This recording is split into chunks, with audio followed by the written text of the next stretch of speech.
más de un día en el retiro y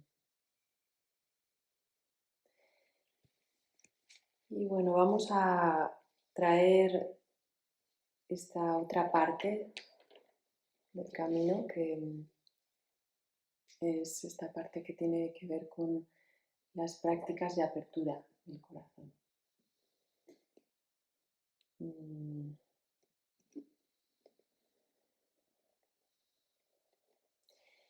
Y bueno, quería traer como una reflexión antes de empezar. Y es como hacernos esta pregunta de qué es lo que nos ha acercado a la práctica meditativa en nuestra vida. ¿En qué momento tuvimos una llamada?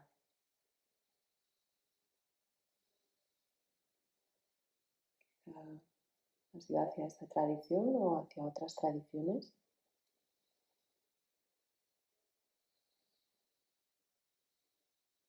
Y bueno, claro, sería interesante ahora poder dialogarlo, pero estamos en silencio, así que lo vamos a dejar para cuando salgamos. Pero probablemente si pudiéramos ahora hacer un círculo de palabra, ¿no? Y sería bonito seguramente, ¿no? Y ver qué nos acercó a la práctica, pues seguramente habría como una esencia común de fondo, ¿no? Y probablemente en mayor o menor medida nos acercó el sufrimiento a la práctica. Una crisis personal, una relación que se rompió, una pérdida. Y es que realmente es como esa doble cara, ¿no? Del dolor, del sufrimiento, ¿no? Podríamos decir el lado bueno, ¿no? Del dolor. A veces es eso que nos acerca, esa búsqueda, ¿no? Y si seguimos indagando, otra posible pregunta sería ¿qué es lo que nos hace proclives al sufrimiento? ¿Cuál sientes en ti que podría ser esa esencia, ese origen esencial en el sufrimiento?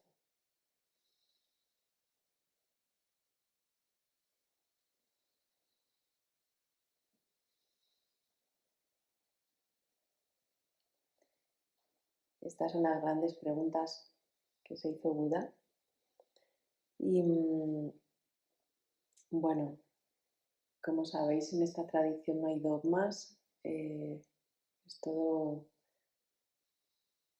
como digamos una invitación a investigar la propia experiencia. Pero bueno, probablemente si pudiéramos traer este círculo, ¿no? Y pudiéramos dialogar, probablemente llegaríamos de alguna manera bueno, pues a un origen común, ¿no? Podríamos decir que ahí en ese núcleo, pues de alguna manera habitan esas aflicciones mentales, ¿no?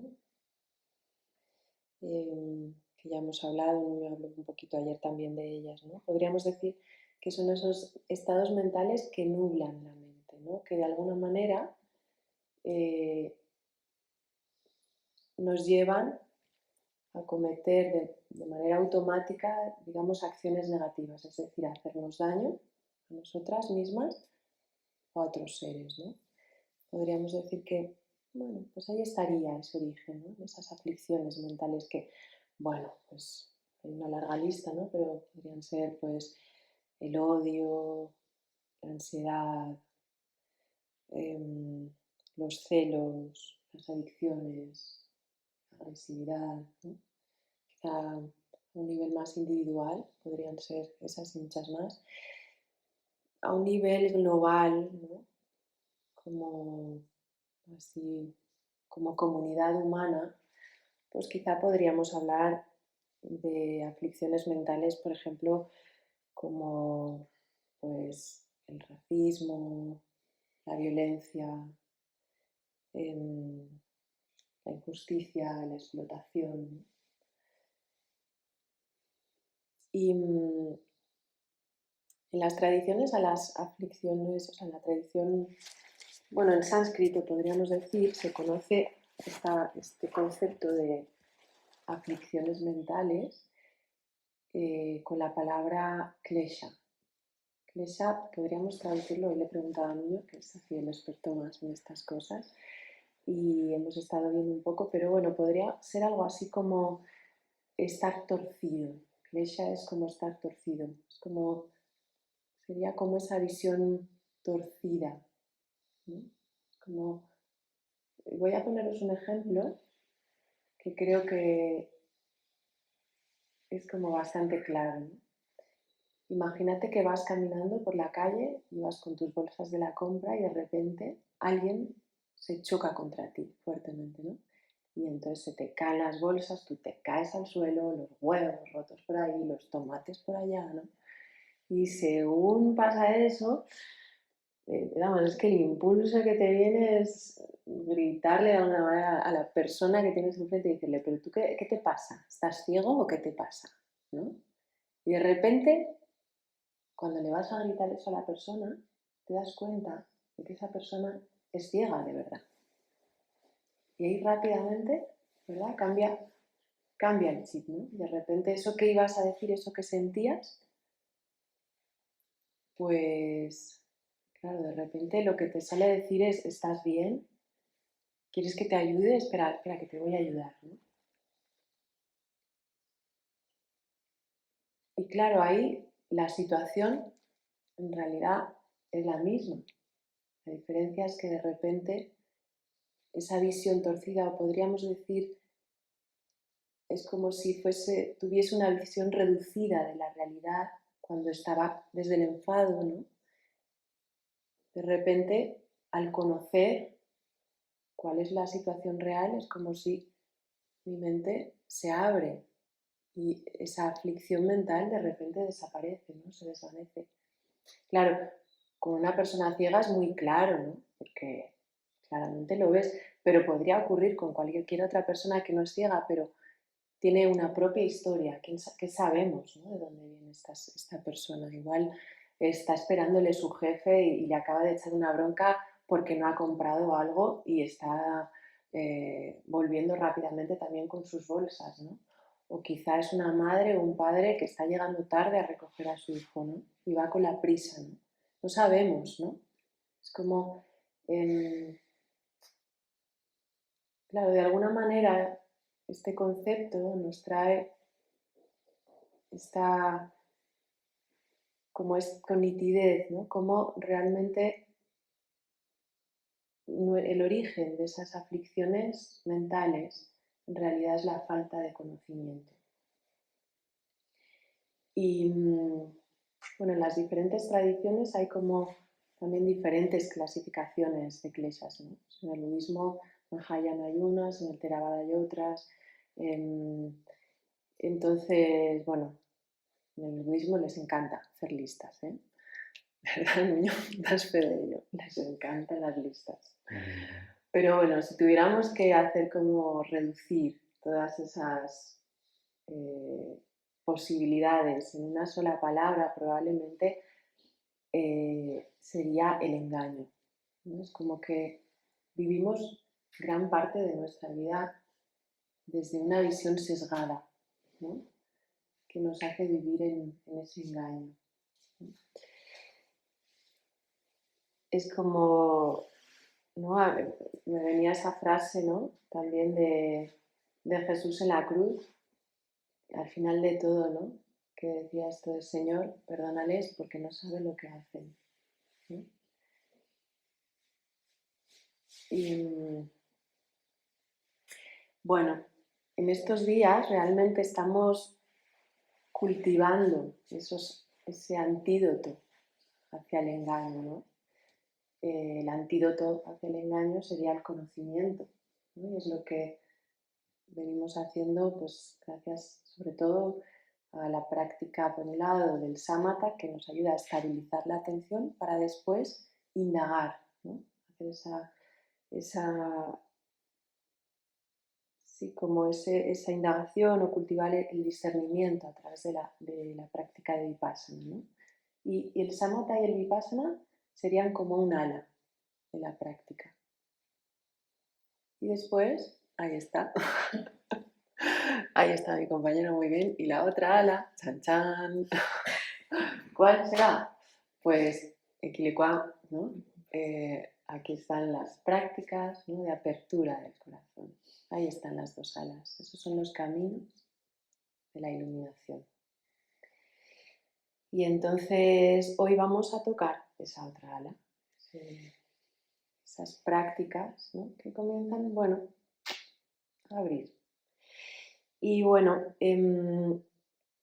esto en el budismo se recoge en la enseñanza de los 4 Brahma Viharas, los 4 estados expansivos de la mente.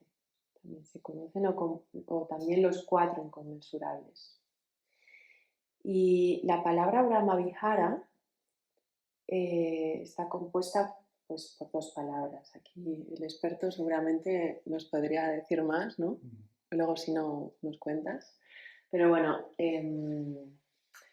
digo el experto porque Nuño es un friki de la... Friki me gusta más. Friki.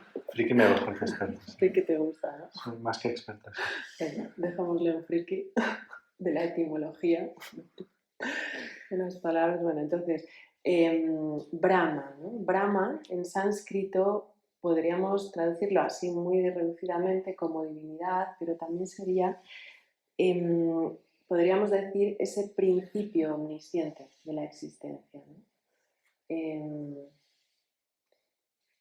Sería algo así como, es como la causa del universo manifestado y también eso en lo que ese universo es absorbido. Entonces, bueno, podríamos traducirlo como la divinidad, para que nos entendamos. Vihara sería algo así como monasterio, morada, ¿no? Entonces, esto sería como las 4 moradas divinas, ¿no? ¿Y cuáles son? Son el amor, también se conoce a veces amor, benevolencia, bondad amorosa, sería la primera. La compasión sería la segunda. La alegría empática, la capacidad de alegrarme de que los otros seres estén bien, de que sean felices.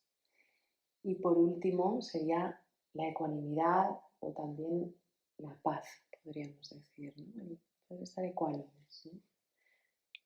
La vida cambia, a veces bien, mal, lo que decíamos ayer, ¿no?, anoche, a veces cielo, a veces infierno, a veces caquita, a veces regalito, ¿no? Pero bueno, ahí estamos, ¿no? Ecuánimes, bueno, ahí estamos, ahí estamos caminando. Bueno, estos son los 4 estados expansivos de la mente y probablemente son la descripción más entrañable del despertar. Porque ya solo el hecho de escuchar estas 4 palabras es como que de alguna manera ya nos tocan en nuestra naturaleza más feliz, ¿no? Escuchas esas palabras y hay algo que te toca ya.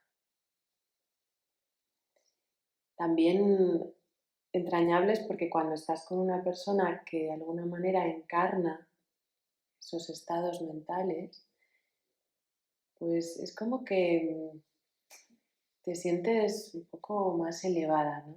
Yo nunca he estado con el Dalai Lama, pero recuerdo, por ejemplo, estar con el Karmapa, que es también otro líder espiritual muy importante en el budismo,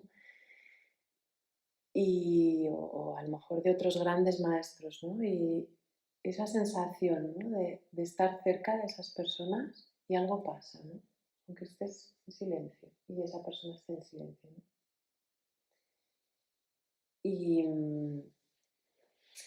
Y bueno, pues también entrañables porque realmente el mero hecho, ¿no? de hacer ese camino, ¿no? De abrir el corazón, pues es profundamente transformador. Es un camino de profunda transformación. Y hay una cosa que es bien curiosa, ¿no? que es digna de mención y que nos trae la tradición. Y en la tradición se dice que estas cualidades ya son inherentes al ser humano. Esto es muy curioso, ¿no? Porque, bueno, pues primero porque muchas veces no nos imaginamos que haya personas que tengan estas cualidades, ¿no? ¿No? Dices, ¿no? Este ni por asomo, ¿no? Y sin embargo, claro, la tradición nos trae como esta reflexión, ¿no? Bueno, reflexiona. O sea, ¿de verdad crees que esa persona no es bondadosa? ¿No tiene ¿cómo decir? ¿No tiene una bondad natural en su corazón, pese a todo lo que ha hecho? ¿No? Y entonces de repente la invitación es, imagínate a ese ser en el vientre de su madre.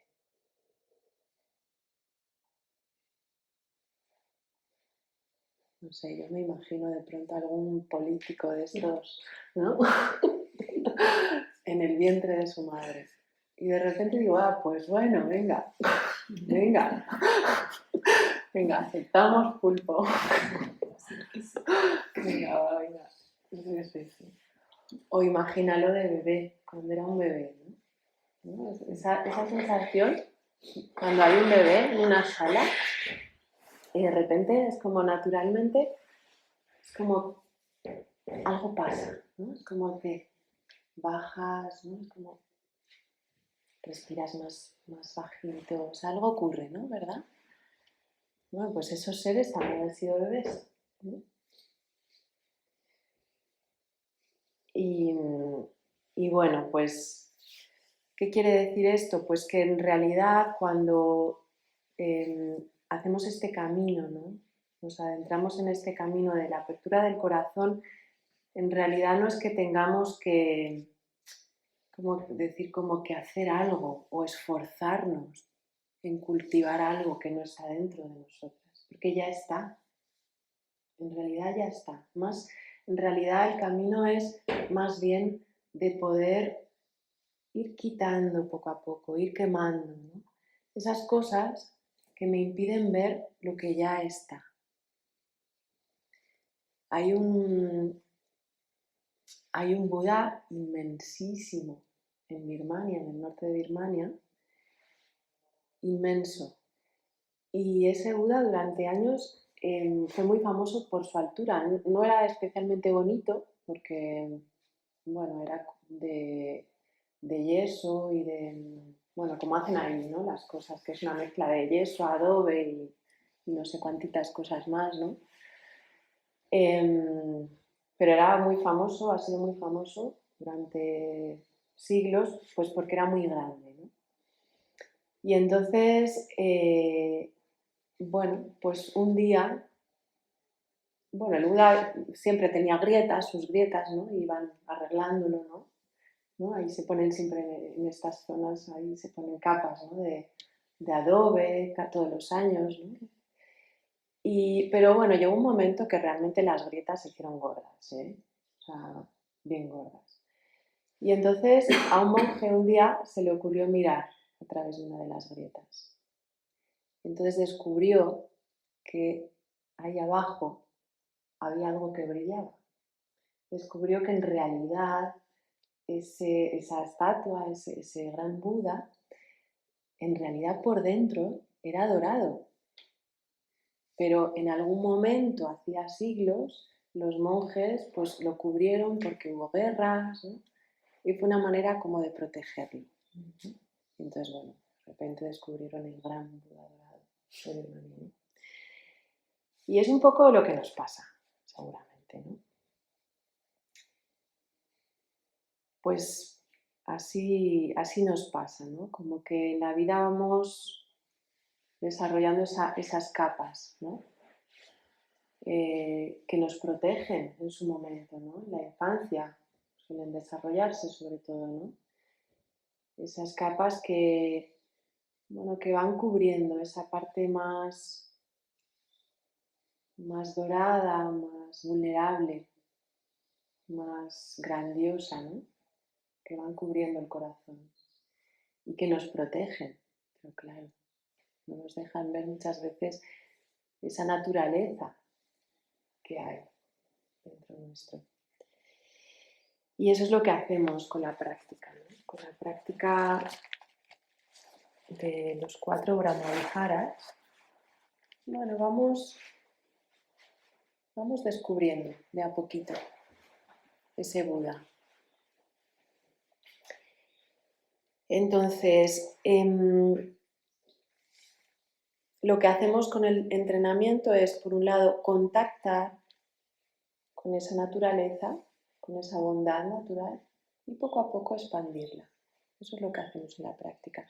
La práctica, como vais a ver, como estáis viendo ya ahora en esta introducción, es diferente. Vamos a comenzar otra manera de meditar. Esto que vamos a ver es lo que se llama meditación discursiva. La meditación discursiva es, pues eso, como empezar a utilizar el pensamiento en forma de frases, en forma de imágenes, en forma de reflexiones y también utilizar o traer, digamos, los sentimientos para indagar, para conocer la realidad. Entonces, vamos a hacer un pequeño ejemplo, así como para que veamos como la diferencia, ¿no? Entre lo que, ¿no? Ayer, por ejemplo, Nuño trajo la práctica de las 3 palmadas. Vamos a ir viendo, ¿no? O sea, por ejemplo, decía al principio, ¿cómo sería pensar en las manos? ¿Cómo sería sentir las manos? ¿Y cómo sería traer como o acercarnos un poco a cómo sería esa meditación discursiva en las propias manos? Vamos a hacerlo, si os parece, ¿vale? Entonces, bueno, colócate así como quieras, colócate cómoda y vamos a comenzar primero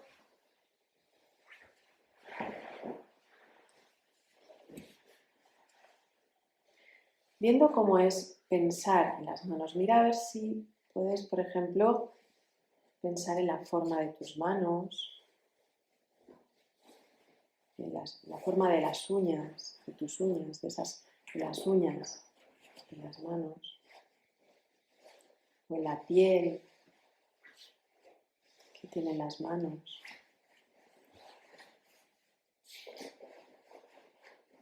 Quizá hay alguna marca, alguna cicatriz, alguna manchita. Piensa en las manos. Es como si tuvieses que describir a alguien las manos que hay en tu cuerpo. ¿Cómo lo harías?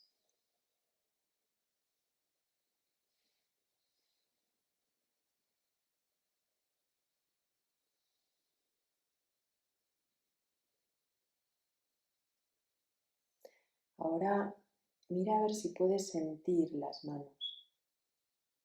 Sentir cómo se apoyan, quizá las sensaciones de contacto de las manos apoyadas sobre las piernas.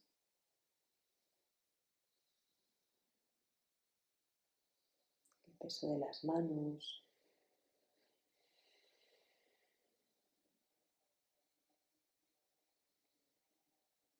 Las sensaciones dentro de las manos. Quizá hormigueo, cosquilleo.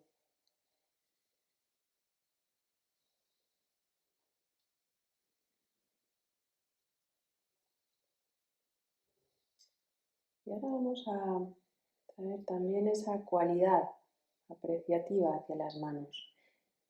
Vamos a indagar un poco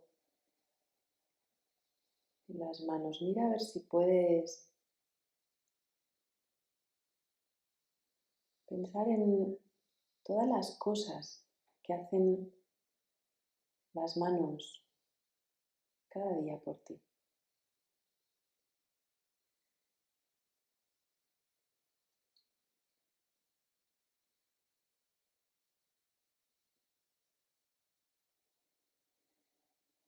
¿Cómo sería tu vida sin manos?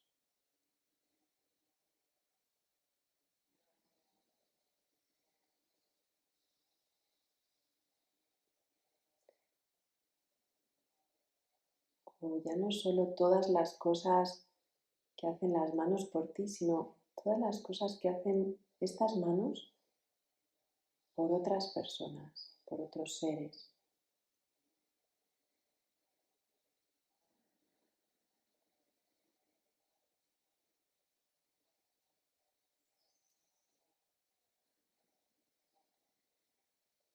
Manos que cogen escobas, fregonas, que cogen trapos, que limpian espacios, que suben leña.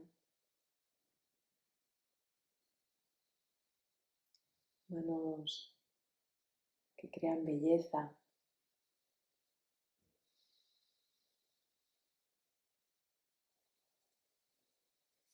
Tantas cosas.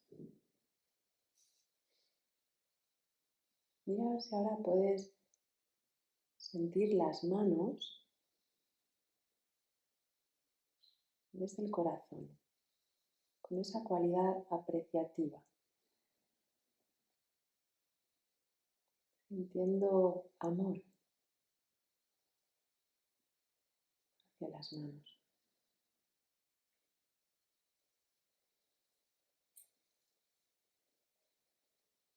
Y quizá buenos deseos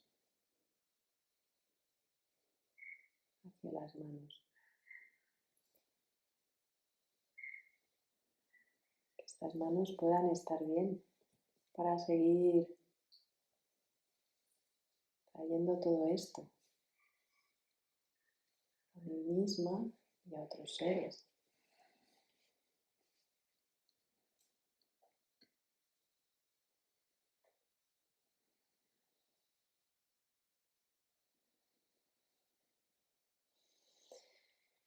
Muy bien.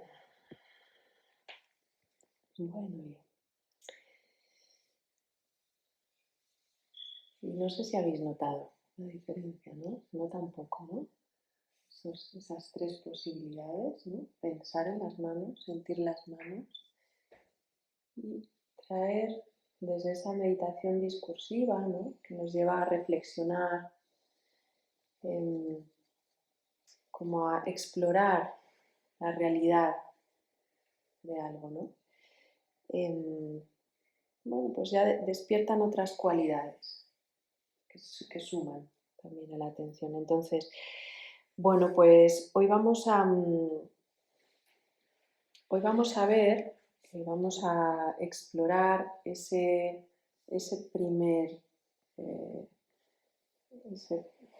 primera enseñanza, ese primer aspecto, esa primera morada de esos 4 brahmaviharas, que en las tradiciones se conoce, o sea, en sánscrito se conoce como Maitri, en Pali es Metta, y bueno, podríamos traducirlo como amistad, aunque es una amistad, ¿no? Hoy veamos como la raíz de estas dos palabras es realmente el amor, ¿no? Podríamos, de hecho, las traducciones que se hacen de esta primera morada son amor, o bondad amorosa o benevolencia, ¿no? Podemos encontrar un poco esas traducciones. Entonces, bueno, en los textos que se recogen, digamos, Buddhaghosa, que recogen en el siglo V, ¿no? Esas enseñanzas de Buda, inicia la descripción de esta benevolencia, de esta primera morada. Empieza diciendo: quien se ama a sí misma no puede hacer daño a otra. Y esto aquí en nuestra cultura nos viene muy bien, ¿no? Porque en Occidente tenemos como, bueno, pues bastante despierto esto a veces el autodesprecio, o el auto, ¿cómo decir? O sea, o esa falta de amabilidad hacia nosotras mismas, ¿no? Aunque Buda empieza con esta frase, el texto, ciertamente o sea, ocurre algo muy curioso aquí, porque en el año 90, en estas conferencias que se dan cada año del Mind and Life Institute, que es, bueno, no sé si os suena, pero es todos los años desde hace ya, no sé cuándo empezó esto, pero hace 80 y pico, ¿no? Bueno, pues es una conferencia en la que de alguna manera las tradiciones espirituales y la ciencia confluyen para ver, bueno, para investigar, ¿no?